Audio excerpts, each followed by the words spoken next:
The morning Daniel left, he took the good suitcase. He left a note under the sugar bowl as if her grief needed sweetening.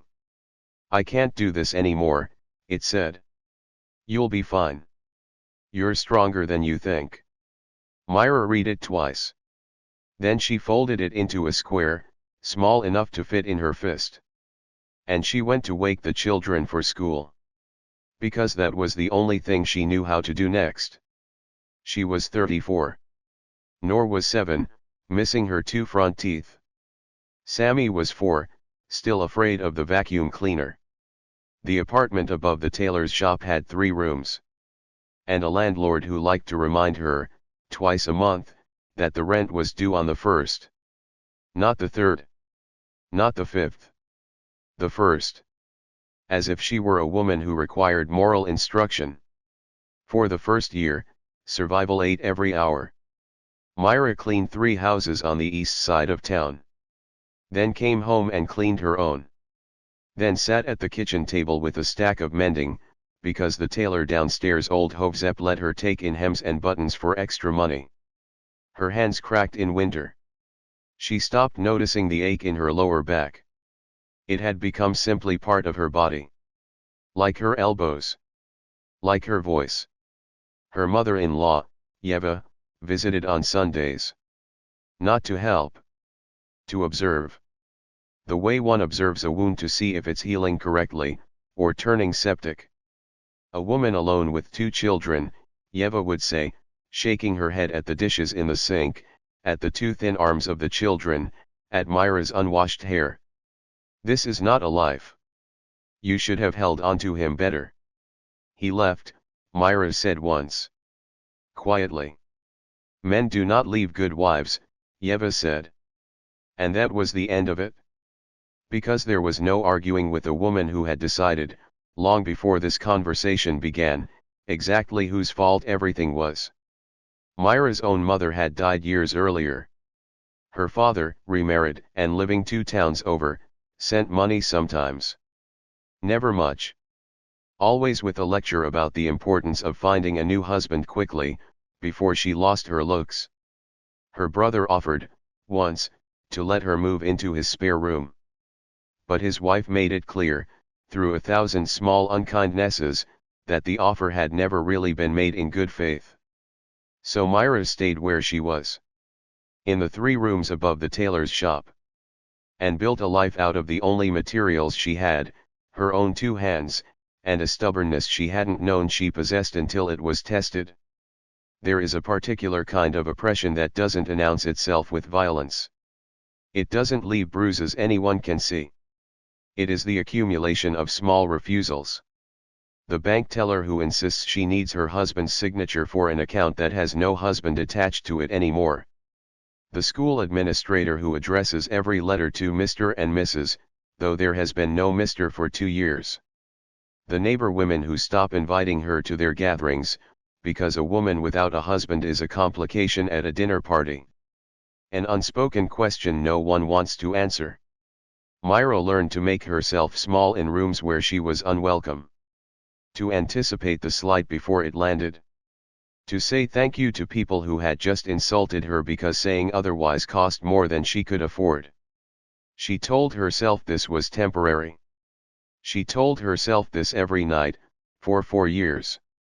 The change began, as most real changes do, without ceremony. Hovzep the tailor was watching her fix a torn seam one evening.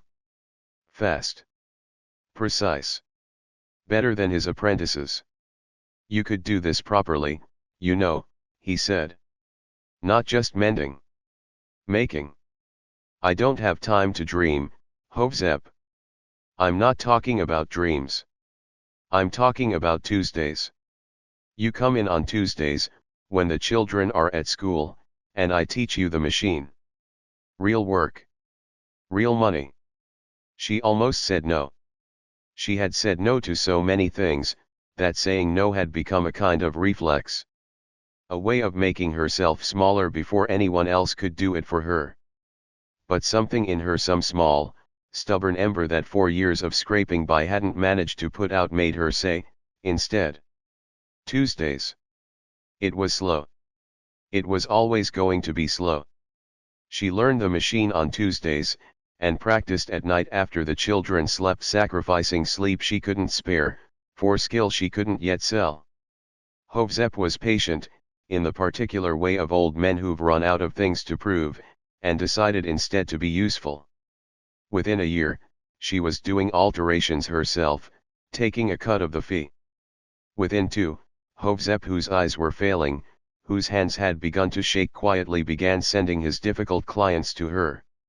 Only her. The ones who wanted real tailoring. Not just a hem taken up. The apartment above the shop still had 3 rooms. But they felt different now. Not smaller. Not a cage.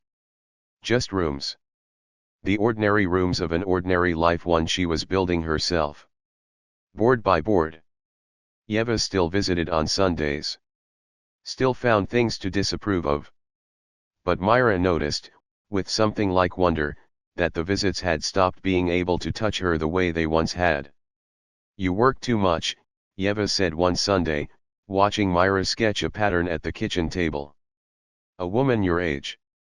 What man will want you now, covered in pins?" Myra looked up. She thought about all the years she had absorbed comments like this one. Folded them into herself, like the note under the sugar bowl. Carried their weight without complaint, because complaining seemed like one more thing she didn't have room for. "I don't know, Yeva," she said. Her voice was calm. Almost pleasant. "But I'm not asking that question anymore." It wasn't a dramatic moment. Yeva didn't gasp. Didn't storm out. She simply pursed her lips the way she always did and changed the subject to the children's grades. But Myra felt something settle in her chest. Some latch that had been holding a door shut, finally letting go. The shop became hers, in fact, if not yet in name the year Nor turned 12. Hovzep's eyes had gone entirely. Some afternoons he just sat in the back, listening to the machines run. Feeling useful by proximity. Myra hired a young woman to help with the simpler alterations. And she began, for the first time, to design. Not just repair what others had made, but imagine new things. A coat with a hidden interior pocket, for a widow who'd complained about carrying a purse. A dress with a modified neckline, for a bride who'd been told by 3 other tailors that her request was impossible. Word spread the way it does in small places. Mouth to mouth. Hem to hem. Go to the woman above the old tailor's shop. She'll make it work. She always finds a way. Money came. Not extravagantly. But enough. Enough that the landlord's reminders about the rent grew quieter, then stopped altogether, because the rent was always there on the first now. Sometimes even early. Enough that Sammy, 10 years old and still occasionally afraid of loud noises, had new shoes that fit instead of shoes handed down from a cousin. Enough that Nor could take the extra tutoring she wanted. Could talk, wide-eyed, about a future in mathematics that no one laughed at. Because her mother had taught her, without ever saying it directly, that a woman's plans were not jokes.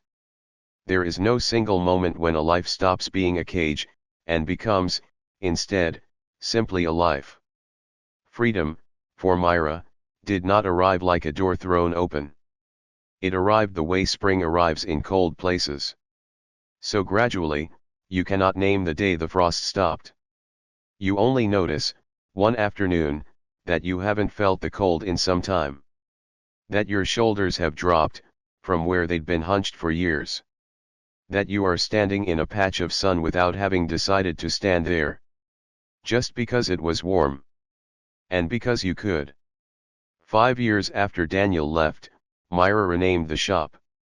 It had never had a real name before. Just the tailor's. Or Hovzep's place. A name that belonged to someone else.